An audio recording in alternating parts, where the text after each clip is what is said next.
Hello dear students, आपका स्वागत है मेरे चैनल पर। तो स्टूडेंट्स, आज हम करेंगे क्लास 7 का वर्कशीट नंबर करेंगे कार्यपत्र नंबर 35, जो कि आया है 30 नवंबर 2021 के लिए। विषय रहेगा आपका विज्ञान। ठीक है, आइए कर लेते हैं आज का होमवर्क कंप्लीट। 7th क्लास का रहेगा, वर्कशीट नंबर करेंगे 35। तो आइए, प्रकाश रहेगा, प्रकाश का परिवर्तन। ठीक है, आइए हम पढ़ते हैं प्रकाश का परिवर्तन के बारे में। So let's start and learn about this chapter. ठीक है, अमन 7वीं कक्षा का एक बहुत ही जिज्ञासु छात्र है ने अध्ययन किया है कि प्रकाश सीधी रेखा पथ पर चलता है, लेकिन उसके मन में एक सवाल बार बार आ रहा है कि जब प्रकाश सीधी चमकदार पृष्ठ सतह पर गिरेगा तो क्या होगा। उसने अपने सहपाठियों के साथ इस पर चर्चा की और फिर अपने शिक्षक से इसे समझाने के लिए कहा। उसने शिक्षक ने एक प्रदर्शन के द्वारा इसे समझाया। आइए देखते हैं किस प्रकार, मतलब यहाँ पे ये पूछ रहा है कि जो प्रकाश है वो एक सीधी रेखा में गमन करता है। अगर वो किसी चमकदार वस्तु पर पड़ेगा तो वो उसके बाद क्या होगा। क्या वो उससे टकरा कर इस तरफ जाएगी या इस तरफ जाएगी या फिर किसी तरफ भी नहीं जाएगी। ठीक है, उसके मन में ये सवाल आ रहा है। ठीक है, तो आइए देखते हैं।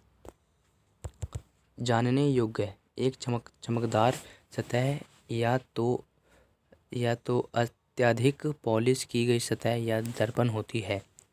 ठीक है, चमकदार सतह क्या होता है, अत्यधिक पॉलिश मतलब कि कुछ ज़्यादा चमक आ रहा है, या फिर शीशा होता है। ठीक है, एक समतल पृष्ठ से परिवर्तन देखते हैं किस प्रकार से परिवर्तन होता है। एक टॉर्च लीजिए, इसके कांच को चित्र 3 में दिए अनुसार काले रंग के चार्ट पेपर के टुकड़े से ढक दीजिए। ठीक है, ओके, ढक दीजिए, जिसमें 3 संकीर्ण स्टील बनी हो।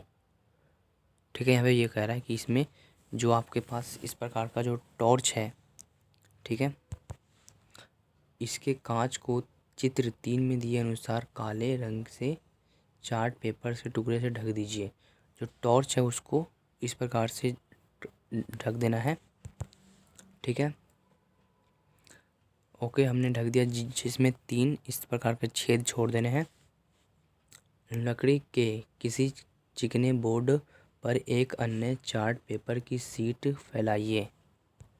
ठीक है, चार्ट पेपर पर समतल दर्पण यानी कि शीशा की एक पट्टी को अवतल यानी कि ऊर्ध्वाधर स्थिति में रखिए। ठीक है, अब टॉर्च के प्रकाश की किरण पुंज की स्टील्स के साथ दर्पण पर निर्देशित करें। टॉर्च को इस प्रकार रखें कि उसका प्रकाश बोर्ड पर चार्ट पेपर के साथ दिखाई दे। अब इसकी स्थिति को इस प्रकार समायोजित करें कि टॉर्च का प्रकाश समतल दर्पण पर एक कोण बनाते हुए टकराए। किस प्रकार, जैसे कि आपको पिक्चर में दिख रहा होगा कि ये टॉर्च है। ठीक है, टॉर्च को ज़मीन पर रख दिया, ज़मीन पर टकराते हुए यहाँ पे से आ रहा है शीशे पे, और जो शीशे के अंदर भी है टकरा के इस ओर जा रहा है। ठीक है, इस ओर जा रहा है, और जो यहाँ पे टकरा रहा है वो हमें यहाँ पे दिख रहा है आईने में। ठीक है, अब हमें देखते हैं क्या निष्कर्ष निकला। दर्पण अपने ऊपर पड़ने वाले प्रकाश की दिशा को बदल देता है। दर्पण द्वारा प्रकाश की दिशा का यह परिवर्तन प्रकाश का परिवर्तन कहलाता है। उपरोक्त क्रियाकलाप में हम दर्पण के प्रकाश का परिवर्तन एवं परिवर्तित प्रकाश को देख सकते हैं। मतलब कि यहाँ पे ये बताया जा रहा है कि अगर हम शीशे पर कोई भी प्रकाश डालेंगे तो अगर वो सीधा डालेंगे तब वो इस प्रकार जाएगा या उधर जाएगा। अगर हम जाएंगे शीशे में डालेंगे इस प्रकार से तो यहाँ से टकरा कर इस ओर जाएगा। ठीक है, तो वो प्रकाश को परिवर्तित कर देता है। ठीक है, दिशा को बदल देता है और परिवर्तित कर देता है। ठीक है, यहाँ तक समझ गए हमने। दर्पण में परावर्तित प्रकाश की दिशा में भी देखें हम स्टील्स, ठीक है, स्टील्स की छवि प्रतिबिंब देख सकते हैं। जो स्टील से हम उसकी भी प्रतिबिंब देख सकते हैं, यहाँ पे देख सकते हो। ठीक है, अब आइए करते हैं प्रश्न नंबर 1।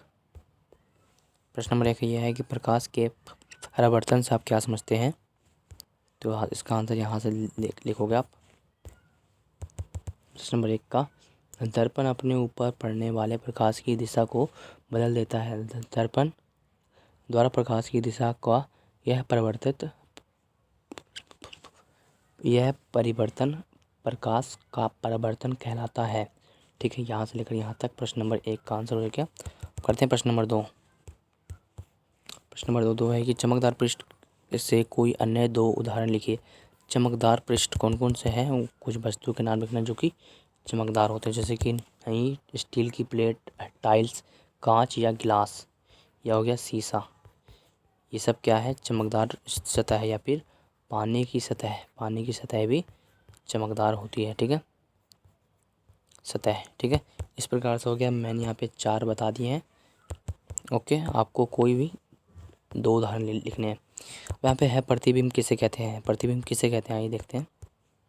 प्रतिबिंब परछाई को करते हैं। ठीक है, जब हम किसी वस्तु को दर्पण के सामने रखते हैं तो वस्तु से चलने वाली प्रकाश की किरणें दर्पण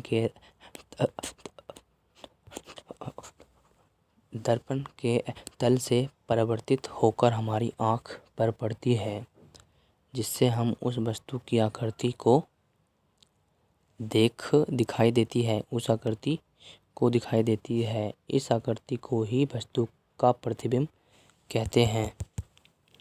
ठीक है, इस प्रकार से इसका आंसर हो जाएगा प्रश्न नंबर 3 का। सो आई होप आज का वर्कशीट जो है समझ में आ गया होगा। मैं मिलता हूँ आपको किसी वीडियो में, तब तक के लिए गुड बाय, जय हिंद।